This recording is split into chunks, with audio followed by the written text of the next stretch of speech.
ఇప్పుడు ఈనాటి విద్యుత్ వినియోగదారుల సమస్యల పరిష్కార వేదిక వీణవంకల ఏర్పాటు చేసిన దానికి ఏజిఎల్ కన్జ్యూమర్స్, డొమెస్టిక్ కన్జ్యూమర్స్ తదితరులు వచ్చారు. మెయిన్గా ఇళ్లపై నుంచి వెళ్తున్నటువంటి సర్వీస్ వైర్లు తొలగించమనే దానికి గురించి అడిగారు. తర్వాత ఇళ్లపై నుంచి వెళ్తున్న కండక్టరు అవి లైన్స్ తీసేందుకు ఆల్రెడీ డిఈ గారు ఎస్టిమేట్ వేసి పంపించారు. అది శాంక్షన్ అయినాక గవర్నమెంట్ నుంచి అప్రూవల్ వచ్చిన తర్వాత అవి తీసేస్తారు. ఇళ్లపై నుంచి వెళ్తున్న సర్వీస్ వైర్లకు మటుకు కన్జ్యూమర్స్ డబ్బులు కట్టుకుంటే లైన్ షిఫ్ట్ చేసేసి వాళ్ళకి వేస్తాము. ఇక్కడ ఓన్లీ ఒక 3 సమస్యలు మటుకే ఈ రోజున రిజిస్టర్ కాబడ్డాయి. జెన్యూన్ సమస్యలు, సబ్స్టేషన్ కావాలని చెప్పి అడుగుతున్నారు. దాని గురించి ఆల్రెడీ డిఈ గారికి పంపించాము.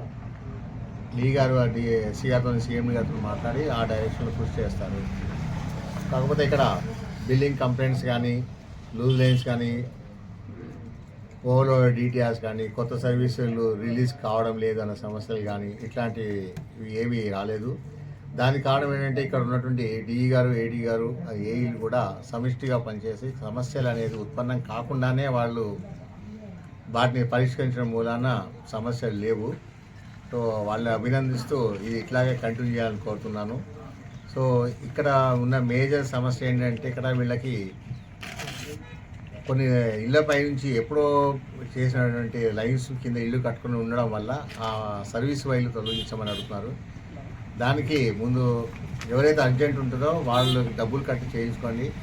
లేదంటే ఈ విషయం సీఎండి గారితో, డిఈ గారు, ఎస్సీ గారు మాట్లాడి ఆ డైరెక్షన్లో ఏమైనా కార్పొరేట్ ఆఫీస్, టీజీఎన్పీసీ, ఎంపీసీఎల్ ఏదైనా దానికి సమస్యకి పరిష్కారం చూపిస్తే అది కూడా చేస్తారని చెప్తున్నాను. Thank you.